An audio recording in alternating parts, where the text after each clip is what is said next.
Like this video right now if you think something truly terrifying happened in the mountains of Russia. It's February 1959.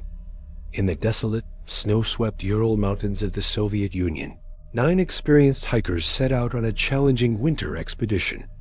They were young, strong, and led by the capable Igor Dyatlov. Their goal was to reach Otorten Mountain, a trek that was considered difficult, but certainly not impossible for a group of their skill level. They were all students or graduates of the Ural Polytechnical Institute, seasoned in backcountry journeys. But this trip would be their last. They would never reach their destination, and the mystery of what happened to them would become one of the most chilling and debated cases of the 20th century. On January 27th, the group began their journey. They skied and hiked through the unforgiving landscape, documenting their progress with diaries and photographs. These recovered images paint a picture of a happy, cohesive team, smiling and enjoying the adventure, completely unaware of the horrifying fate that awaited them. Their last campsite was found on the slopes of a mountain, ominously named Kolatsaya Kol, which translates from the local Mansi language to Dead Mountain, a fitting name for what was to come. When the group failed to send a telegram by their expected return date of February 20th, a search party was organized. What they discovered on February 26th was not a group of lost hikers, but a scene of pure, unexplainable terror. They found the group's tent, but it was bizarrely damaged. It had been sliced open from the inside, as if the occupants were desperately trying to escape something within the tent itself. Why wouldn't they just use the entrance? What could have been so terrifying that cutting their way out into the freezing wilderness was the better option? All of their belongings, including warm clothing, boots, and supplies, were left neatly inside. The hikers had seemingly fled into the sub-zero temperatures, some wearing nothing but their underwear.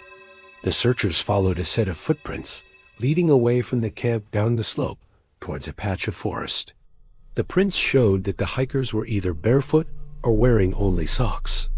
In a Siberian winter, this was a death sentence. The first 2 bodies were found about a mile from the tent, under a large cedar tree at the edge of the woods. They were Yuri Krivonishenko and Yuri Doroshenko. They were dressed only in their undergarments and were barefoot. The branches of the cedar tree above them were broken up to 5 meters high, suggesting someone had frantically tried to climb it, perhaps to get a better view or escape a threat. Nearby, the remains of a small fire were found, but it seemed to have offered little warmth. A short distance away, 3 more bodies were discovered, positioned as if they were trying to return to the tent. These were Igor Dyatlov, Zeneda Kalmogorova, and Rustin Slobodin. Slobodin had a small fracture in his skull, but it wasn't considered a fatal injury. The official cause of death for these first 5 hikers was listed as hypothermia. It was a tragic scene, but at first it seemed like a plausible, albeit strange, accident. Perhaps they were disoriented by an avalanche and succumbed to the cold, but this was only the beginning. The real horror was yet to be uncovered. It took another 2 months for the snow to melt enough for the search party to find the remaining 4 hikers. Their bodies were discovered in a ravine, buried under more than 10 feet of snow, about 75 meters deeper into the woods from the cedar tree. And what the medical examiners found with these 4 bodies turned the case from a tragic accident into a terrifying enigma. Lyudmila Dubinina had massive internal chest injuries, with several broken ribs. Semyon Zolotaryov had similar crushing chest fractures. Alexander Kolevatov's neck was broken, and Nicholas Thibeaux-Granulis had suffered a catastrophic skull fracture. The force required to cause such injuries was compared to that of a high-speed car crash. Yet bafflingly, there were no significant external wounds on their bodies. It was as if they had been crushed by an immense, invisible force. How could they sustain such devastating internal trauma without any outward signs of a struggle or impact? The mystery only deepened. Lyudmila Dubinina and Semyon Zolotaryov were found missing their eyes. Dubinina was also missing her tongue, lips, and parts of her face. Some reports claim these injuries occurred post-mortem, possibly due to scavenging animals or natural decomposition in the wet environment of the ravine. But others argue that the precision of the missing tissue is too strange. Why just the tongue and eyes? Adding another layer of strangeness, some of the hikers' clothing was found to have significant levels of radiation. The levels weren't high enough to be lethal, but their presence was completely unexplained. Where could this radiation have come from in the middle of the remote Ural Mountains? The official investigation was abruptly closed in May 1959. The final conclusion was that the hikers had died as a result of a compelling unknown force. This vague and unsatisfying verdict did nothing to quell speculation. It only fueled it. What could this compelling unknown force have been? Over the years, countless theories have emerged, each trying to make sense of the nonsensical. One of the most popular theories is an avalanche. The idea is that a slab avalanche could have hit the tent, causing the hikers to panic, cut their way out, and flee. The internal injuries could be explained by the immense pressure of the snow. However, critics of this theory point out several inconsistencies. The investigators at the time found no evidence of an avalanche.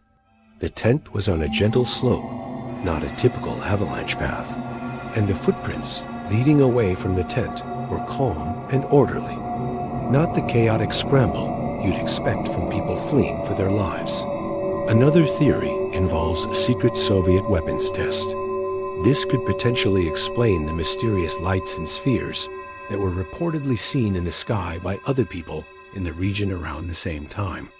Perhaps the hikers stumbled upon a test site and were eliminated by military personnel.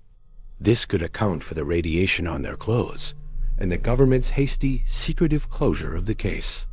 The crushing injuries might have been caused by a concussion or pressure wave from an explosion. Then we enter the realm of the paranormal and the unexplained. Some believe the hikers encountered something truly otherworldly.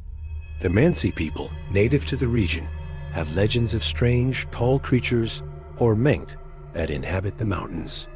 Could the hikers have had a terrifying run-in with a creature akin to a Yeti or Bigfoot? This might explain their panicked flight from the tent.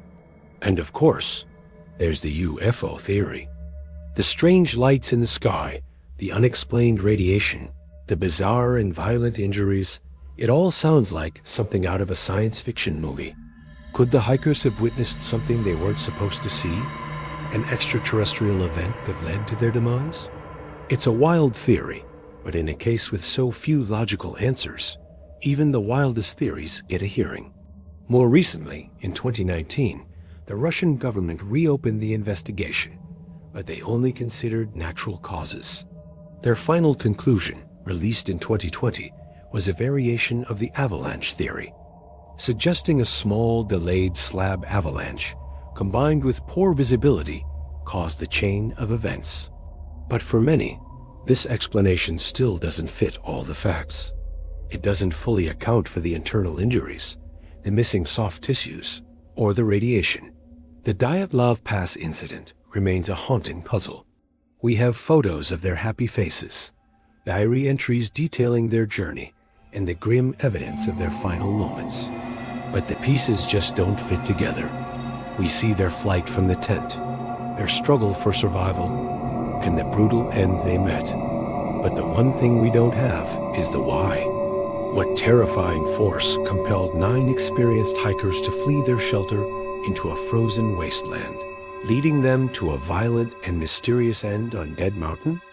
The truth, it seems, was buried in the snow with them, and may never be fully known. What do you think really happened to the Dyatlov group? Let me know your best theory down in the comments. I read every single one.